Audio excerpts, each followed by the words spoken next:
इतिहास में कुछ लोग योद्धा बनकर जन्म नहीं लेते, बल्कि पहले वे खुद से युद्ध लड़ते हैं। आज हम उस व्यक्ति की कहानी शुरू कर रहे हैं जिसे दुनिया नेताजी कहकर सलाम करता है। ये कहानी है सत्ता पाने की नहीं, सत्ता त्यागने की, आराम छोड़ने की और एक ऐसे रास्ते को चुनने की जो केवल त्याग, संघर्ष और बलिदान मांगता है। ये है एन इंडियन पिलग्रिम, यानी एक भारतीय यात्री की आत्मकथा।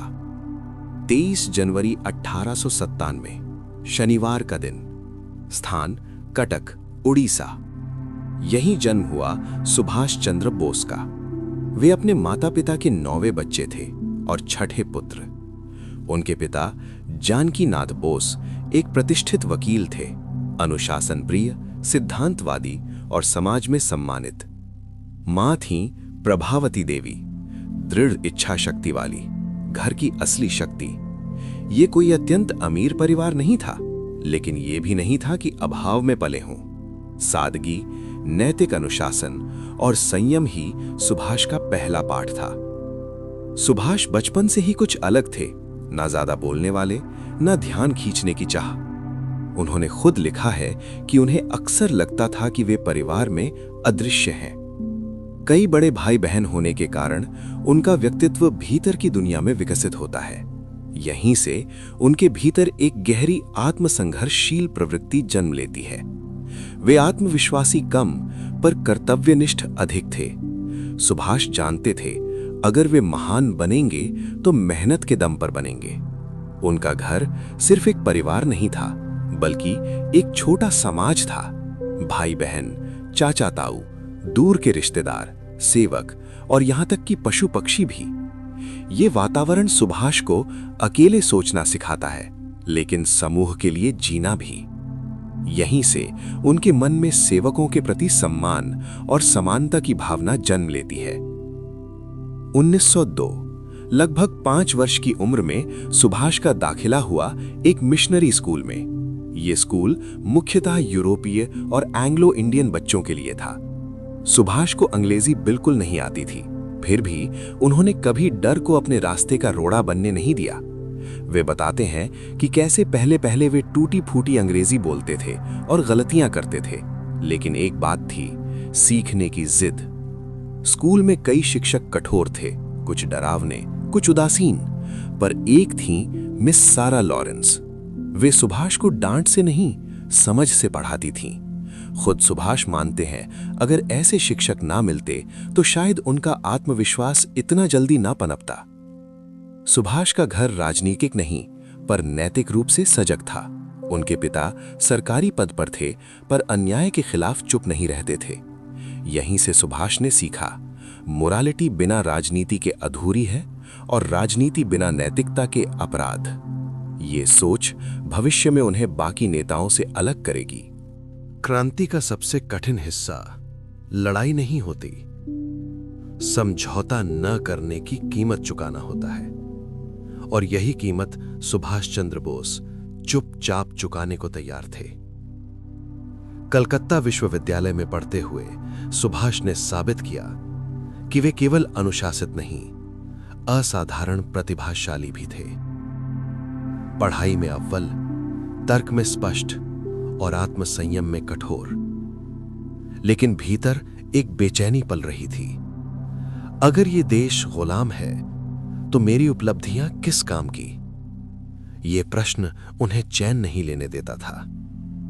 ब्रिटिश भारत की सबसे प्रतिष्ठित सेवा ICS, सुभाष ने यह परीक्षा उच्च स्थान के साथ पास की। ये वो मुकाम था जिस पर पहुंचकर अधिकांश लोग सपनों में खो जाते हैं, लेकिन सुभाष यहीं ठहर जाते हैं। वे लिखते हैं, मुझे लगा मैं अपने ही लोगों पर शासन करने वाला औजार नहीं बन सकता। यह फैसला भावनात्मक नहीं था, गहन आत्ममंथन का परिणाम था। सुभाष ने ब्रिटिश सरकार को त्याग पत्र भेजा, शांत शब्दों में पर अडिग निर्णय के साथ।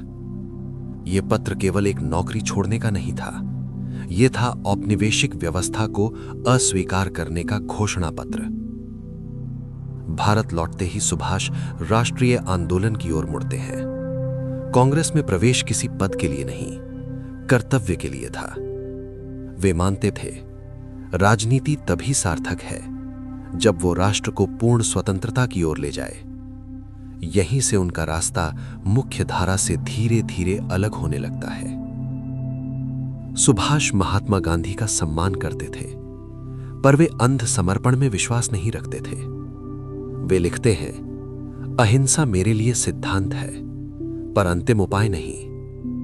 ये वाक्य उनकी वैचारिक स्थिति स्पष्ट कर देता है। सम्मान है, पर स्वतंत्र सोच भी है। सुभाष मानते थे कि अंग्रेज केवल नैतिक अपील से भारत नहीं छोड़ेंगे। उनके लिए स्वतंत्रता एक रणनीतिक संघर्ष थी, केवल नैतिक नहीं। यहीं से उनके भीतर एक नई स्पष्टता जन्म लेती है। अगर दुश्मन ताकत से समझता है, तो जवाब भी ताकत की भाषा में होगा। राजनीतिक गतिविधियों के कारण सुभाष को जेल जाना पड़ा। यह जेल उन्हें तोड़ नहीं पाती, बल्कि और स्पष्ट कर देती है। वे लिखते हैं कि एकांत में उनका मन और तेजी से सोचता है। जेल उनके लिए दंड नहीं, तपस्या बन जाती है। जैसे जैसे उनके विचार तेज होते गए, वैसे वैसे उनका अकेलापन भी। वे लोकप्रिय थे, पर पूरी तरह समझे नहीं गए। यहीं से एक कड़वा सत्य जन्म लेता है, हर क्रांतिकारी अंत में अकेला ही होता है। इतिहास अक्सर शोर से नहीं, चुप फैसलों से बदलता है, और सुभाष चंद्र बोस का सबसे बड़ा निर्णय बिना नारे, बिना तालियों, अकेले लिया गया था। कांग्रेस में रहकर सुभाष ने बहुत कुछ सीखा, लेकिन उन्होंने एक बात साफ समझ ली, जिस स्वतंत्रता के लिए रणनीति ना हो, वो केवल आशा बनकर रह जाती है। उनके और मुख्य धारा नेतृत्व के बीच अब मतभेद छुपे नहीं रह गए थे। ये संघर्ष बाहरी नहीं था, ये संघर्ष था सिद्धांत और व्यवहार के बीच, नैतिकता और यथार्थ के बीच। और सुभाष के लिए ये केवल बहस नहीं थी, ये राष्ट्र का भविष्य था। उन्होंने महसूस किया, अगर मैं चुप रहा तो मैं अपने ही विवेक से विश्वासघात करूंगा। ब्रिटिश सरकार सुभाष को खतरा मान चुकी थी। नजरबंदी, निगरानी, सीमाएं, लेकिन उनके विचार सीमाओं में नहीं रुकते। वे लिखते हैं, शरीर को बांधा जा सकता है, विचारों को नहीं। यहीं पर उनका धैर्य अब शांत नहीं रहता। यहीं से एक नई दृष्टि जन्म लेती है। सुभाष समझते हैं, अंग्रेज भारत में मजबूत नहीं, युद्ध से थके हुए हैं।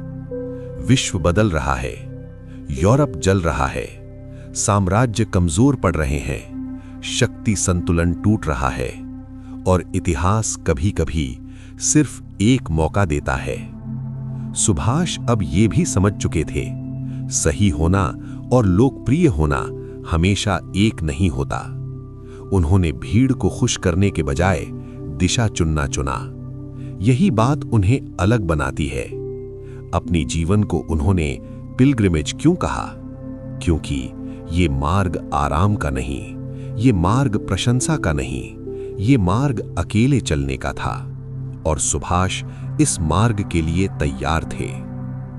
एन इंडियन पिलग्रिम हमें ये नहीं सिखाती कि सुभाष ने क्या किया, ये सिखाती है उन्होंने वो क्यों किया जो कोई और नहीं कर सका।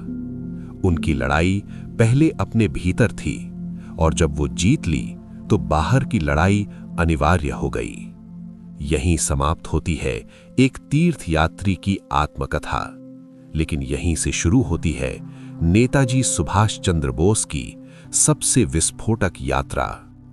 आईएनए, युद्ध, और एक ऐसा अंत जिस पर प्रश्न आज भी जीवित है।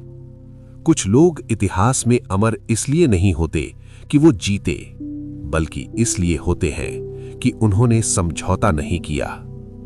जय हिंद।